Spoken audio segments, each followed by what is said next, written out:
the membership of the National Football League voted officially. It is now happening, and it will happen in 2020 as we knock on wood for that playing season, and forevermore. A 7th playoff team has been added in each conference, meaning what we just saw the Kansas City Chiefs have this year and utilize to their advantage to make the Super Bowl, which they won for the first time in 50 years. And we all know the bye week, how important it is. New England didn't have it. They were one and done. The only times that the Patriots have won a Super Bowl in the Brady-Belichick era, they had a bye week. The number of bye weeks per conference has been cut in half. Just one. How big is that number 1 overall seed going to be now? Tell you what, the Chiefs, 2nd overall, got that bye week. Good thing they shoehorned it in 2019 because it ain't happening in 2020 or forevermore. That 2nd seeded team. Yeah. There will be teams with 13 wins, maybe even 14 wins, depending on somebody whatever the going on a run. Is. I had 2 teams are 14-2, say. Well, the interesting thing is tie breaks are going to be voted on now that there's a 7th playoff team, and we're going to figure out what those bye weeks are. But teams that have 12 wins, 13 wins that would normally get a bye week off, guess what? You're going to be taking on a 7th seeded team that may be, when 17-game season hits, eventually 8-9, coming in hungry.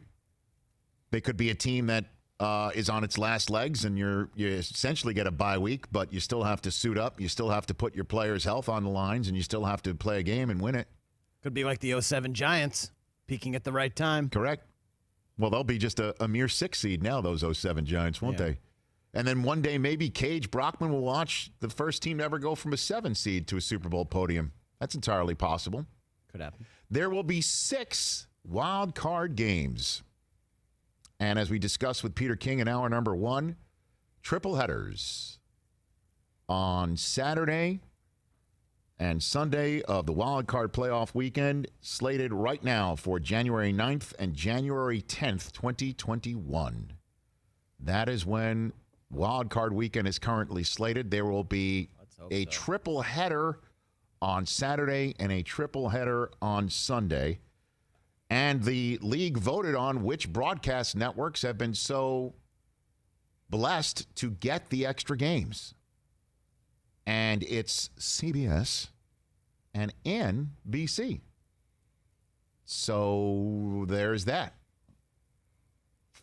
Wondering what Fox and ESPN has to think about all that. ABC. I'm sure that there is conversations maybe being made to the side to say, sorry, but we'll figure it out, or I don't know.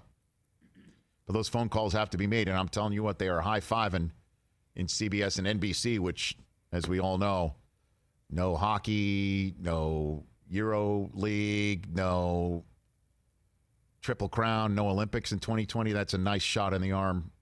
And obviously CBS, which has been trying to figure out without the tournament, no Masters. That's a nice shot in the arm for our friends at CBS. Potentially. Masters postponed until September. Well, knock on wood. We asked Jack Nicklaus, hey, what's the course look like in September? Well, Rich, they shut it between May and October. Didn't know. Didn't get that in my membership guide. But, I'm reading right here from the press release for it. The number 1 seed in each conference will receive a bye in the wild card round. The remaining division champs in each conference with the best records will be seeded 2, 3, and 4, followed by the next 3 teams per conference with the best record seeded 5, 6, and 7. AFC and NFL wild card games will feature the 2 seed hosting the 7, the 3 seed hosting the 6, and the 4 seed hosting the 5. And there you go. Reading also here, this is amazing. Can I read off what else it says right here? Reading off what it says right here in this press release. The first game of Wild Card Weekend will be played in Houston if the Texans win the AFC South, and will be on ESPN. That's amazing. That's what it says right there. And then it says that NBC got the games because they feared Al Michaels' wrath. That's interesting right here. that I would say that. And then this is crazy. CBS got the game so they could afford Tony Romo better. That's amazing that the league would just admit that. And hold on a minute. No, it says none of those things.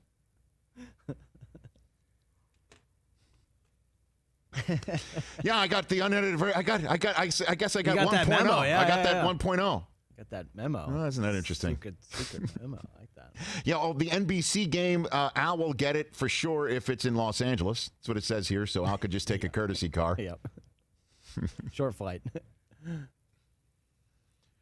Sunday night football. I'll bet you that's what NBC will get. They'll get it in their usual time slot Sunday night. Al and Chris will wrap up the weekend on NBC, right? Sunday night football, just in the usual spot. I love it. Jarrett Stidham and the Patriots. That probably means if NBC gets 2 games, that means Tirico will call 1.